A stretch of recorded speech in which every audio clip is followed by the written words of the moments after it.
Welcome to Krachtwerke, and here we are again doing what we shouldn't do, touching the Holy Grail, attempting to reach for the unreachable.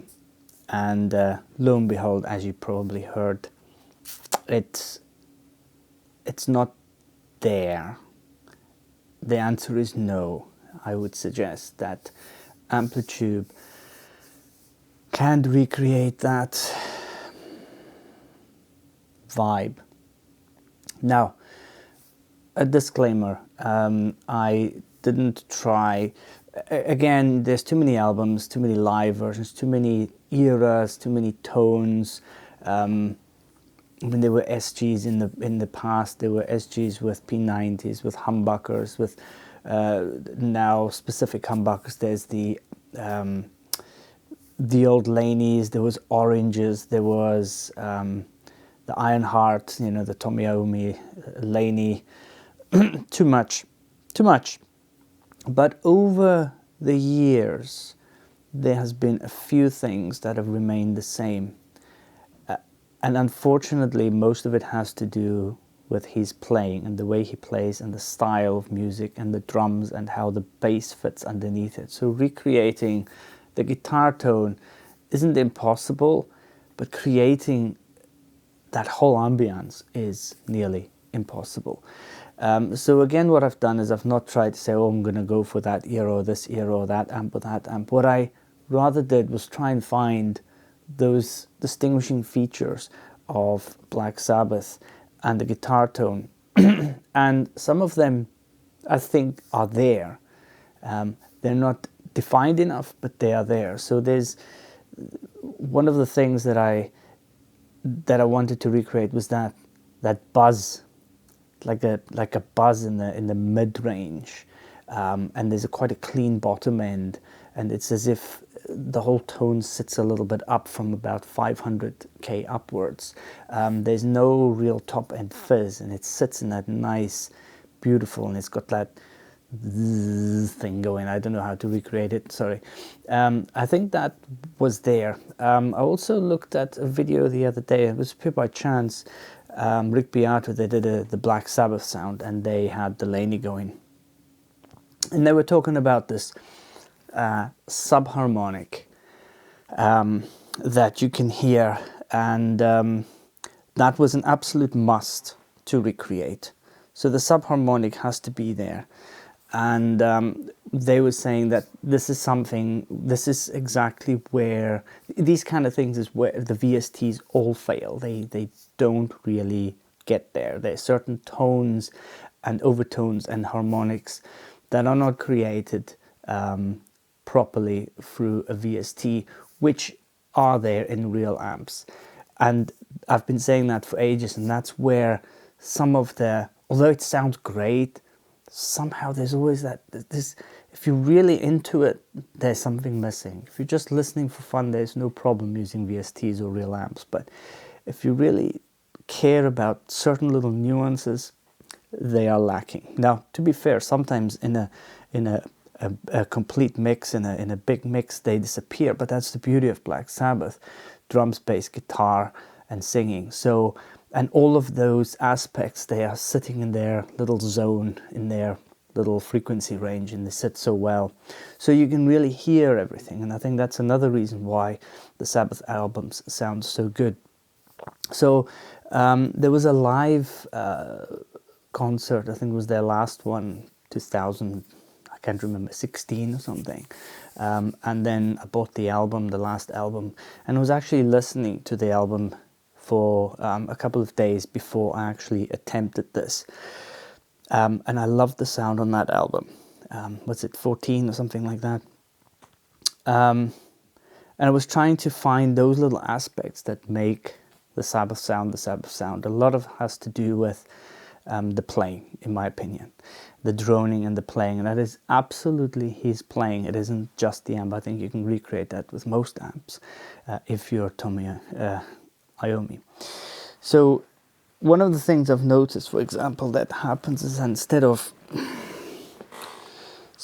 playing here, he would play here. for example, Paranoid is not played here. It is played here. Now mine is tuned down to D, but still. And you can hear the harmonics there between the different places where you play your power chords. I've also noticed watching him play live, he never plays the full root fifth root. He plays root fifth, so he only usually plays 1 or 2 strings. You don't often see him playing the full 3 notes in a power chord, which I think also does a lot. It kind of cleans up the power chord, but it's still full, and then you've got the additional subharmonic helping that weight, and then that kind of mid-range boost that really helps things. On the later stuff, the drive is really high, but it's still that clear growl and buzz in the mid-range, which I was trying to go for. So interestingly enough, the best mood or feeling that I managed, not most accurate sound, but the mood, the atmosphere of the song was actually achieved with the Mesa Boogie, which I'll show you later. But actually, overall, I didn't manage in Amplitude at all. I managed it in some of the kind of free amp emulations with a power amp emulation. And I think there's a good reason why that worked that way. In Amplitube, the Mesa Boogie triple rectifier has got 3 channels, but you can flip the back and you can play with, is it using valves, which valves, and you can also choose between the modern, vintage, and raw signals. And I will go through that in a minute. And so if you actually let it run through the power valves, the power tubes, you start creating those harmonics in the bottom end. And obviously this is, you know, digitally recreated, but at least they're there. Then they don't have that richness, but they are there. I also used the power amp. We'll go through that in a minute. From the FreeVST stuff. What is it called? Give me a second. The Ignite amps. That kind of always delivers, in my opinion. And if you use the power amp, you can toggle the sag and the bias and things like that. And obviously it's digitally recreated, but you can hear there's an attempt at those subharmonics that the tubes introduce that are created. This brings me to Glenn Fricker's video about how power tubes don't add to the tone. I think his video is spot on. But I think there should be 2 videos. There's the one about Glenn likes to focus on metal, right? And so Sabbath isn't really metal, and a lot of the tones are rich tones, and they don't play that really fast stuff where you need that absolute fast response from the power amp and cleanliness and properly defined bottom end. So I think the experiment isn't flawed, but it is for a certain type of music. If you did the same thing with getting the majority of the drive or the juice from the power amp, I think the video would be quite different, and I think there would be bigger differences in the different tubes. Now, I'm not saying that they make all the difference, but they make a massive difference, especially in things like this, the subharmonics that are created, tighter or looser bottom end, depending on how they're driven, depending on the type of tubes. And so that they come into play when you are really using a valve amp the way it used to be designed to be used, right? So now when you have metal and you create most of your gain in your preamp section, you actually keep a very clean, and that is also why the amps are such high wattage, is so that you've got all that headroom to play with. You don't go into compressing the power tube. So it would be interesting to see if he would do another video about that, because I think they're 2 very different things, using a valve amp for high gain metal with tight bottom end to actually using it for kind of, dare I say, rock applications. Anyway, so let's go and look at the signals and the mix. So I'm not sure where to begin. I'm going to put the full track in its final mix right at the end because there's still a bit of tweaking I want to do. So what I'm going to do now is just show you the settings that I've used and show you some examples. So here is the track.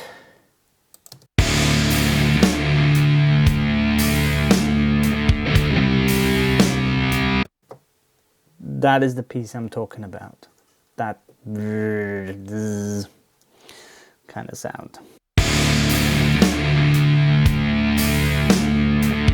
And it was actually really difficult to get that underlying harmonic, which just like in the Rick Beato video, they describe it as an octave lower, but there isn't one. So there must be some sort of harmonic distortion happening somewhere, and it works. It's there. Doesn't sound as beautiful, but it is there.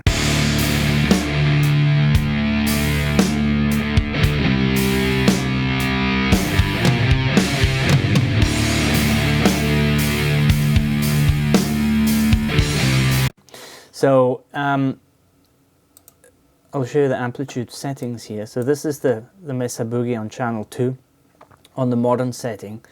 I think the modern setting works really well, and then if you look at the back of the amp, you'll notice that the rectifier is the vacuum tubes, selected the 6L6s and the bold power section. Don't know exactly what all of that means, but I played around with it until I liked it. See, the bass is turned down quite a bit, the mids and the treble is up a bit. I don't like the EQ section of a rectifier at all. I think that they're sucky.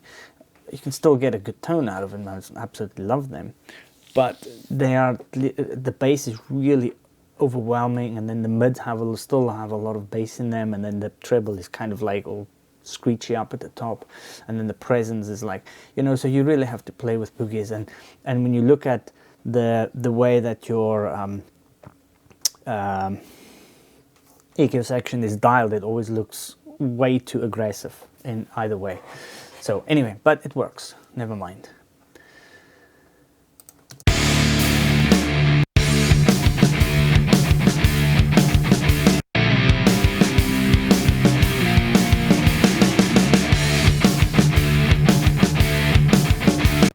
So I'll quickly cycle through. I made quite a few because I was testing them, and I actually liked what was happening with using the orange. So this was trying to recreate the more older orange tone, and you'll notice I didn't do much with it. I really just ran the orange with the treble booster and cutting the lows, and this also works, but it's more the older 70s, 80s sound.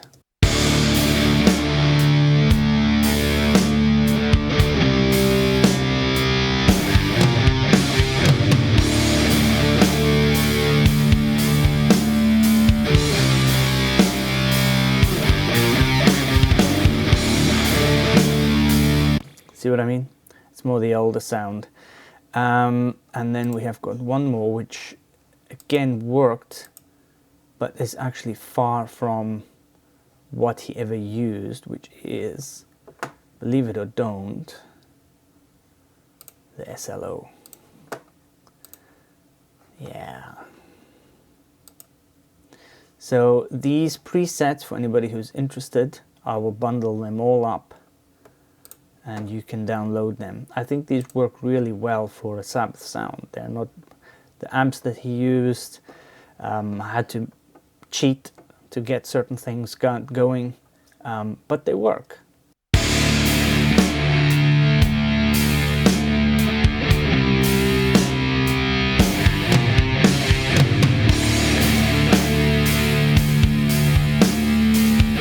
Again, you can hear that subharmonic being created. Again, I used the treble booster quite high. This T-Rex is not on. I tested it, but it wasn't working. See, the drive has gotten from the Soldano. I didn't really push it as hard as it could be pushed, so it works. Actually, I'm going to try something.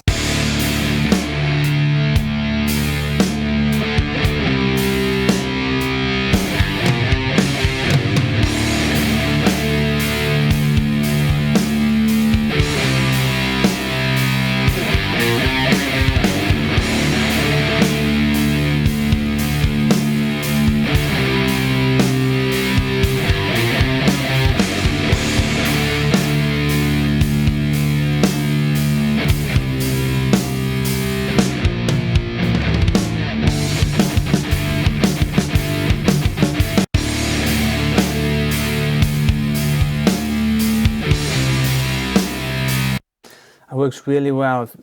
What I've done is basically got more of the overdrive, the master on the overdrive, which pushes the valves harder. However, there is another piece to the story. So I'm going to switch these off because I actually preferred what happened with this.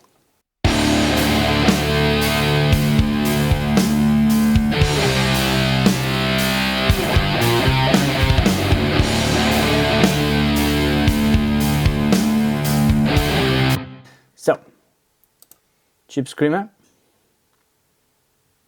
obviously, but you'll notice that the tone is a bit down because I didn't want to cut too much of the bottom end off. This is the Ignite Apps, and then NRR1, which is free. On the lead channel, not a lot of gain, as you can see. Bass down, mid up, treble, just found the right spot. Then the power amp, presence high, and you'll notice on the Ignite TPA1 power amp, there is a back end section, a biasing, sagging, tube selection, feedback, resonance, and output. So these are the settings. Then I have got the Tommy Iommi pack from, I think it was Audio Assault, right? And then another Laney IR, my own. So this one is from Audio Assault and this one is my own, and I've blended the two. And then using, again, Audio Assault's Freak EQ, I've done quite a bit of EQing here with a bit of a comping and a bit of tape emulation on the master bus. And I think this is better than Amplitube.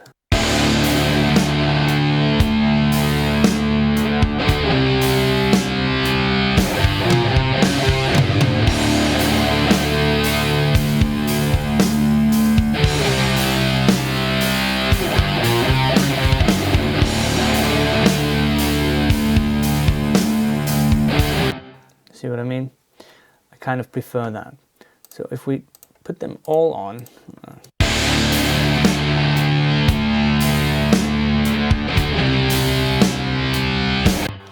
so anyway, the Amplitube settings will be, the presets will be on the website at some point.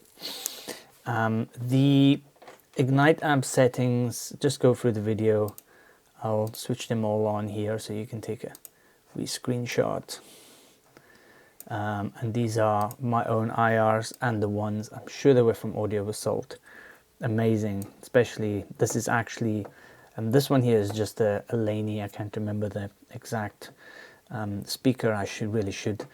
But this one is the Tommy Iommi Laney TI 412 IR pack, and I'm sure it was from Audio Assault. Great sounding emulations. So there you go. And now we are going to have a quick look at the lead section.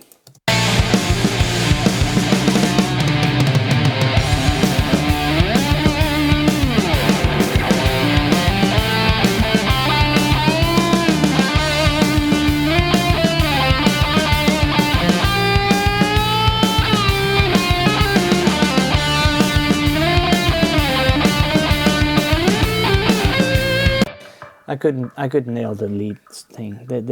I'm just can't play like him. And also, there's just some singing that you need from the amp, close to an amp. That feedback you're getting, that whole thing is just not happening in Amplitube and VSTs. Forget about it. It's not going to happen. I like what I did. Again, I was trying to emulate the kind of playing that he did, but I'm just not good enough. So don't be nasty. But I'll play it again.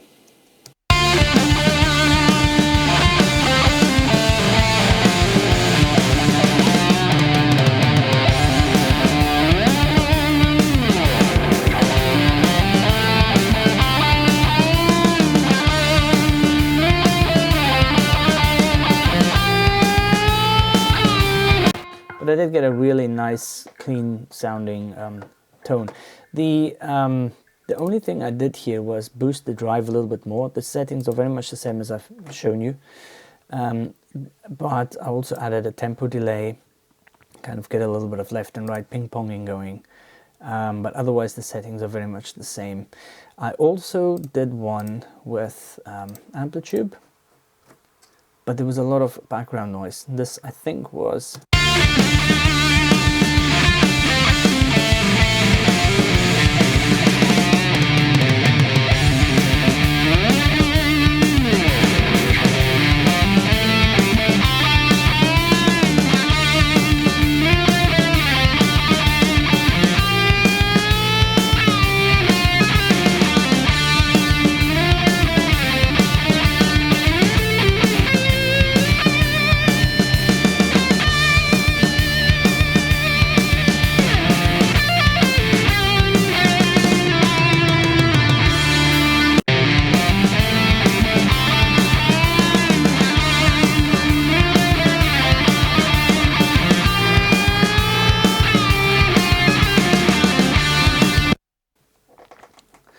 So if you look at the cab I used with the Soldano, the metal T1, it is supposedly a Mesa Boogie one. So there's the oversized here as well. However, the retro traditional slanted, the oversized one. But I prefer this one. It's a very tight bottom end, kind of mid-rangey. Not too much fizz at the top end, just the way I like it. So it works really well.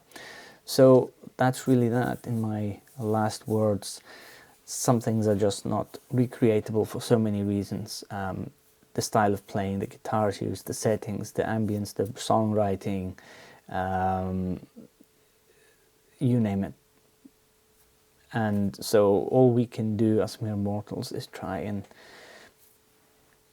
get in the range, get into that zone. But also I don't really think I've, like, even with all the IRs I made, when it's based on. There's no point in trying to be like, this is a Mesa cab, because I find that really silly. There are certain aspects and nuances of certain items that you try to recreate, and that's it, because it's really nice, but trying to be so specific, I think doesn't work. So I hope you enjoyed this video. I could really do with the subs and the likes and the shares. Thank you very much.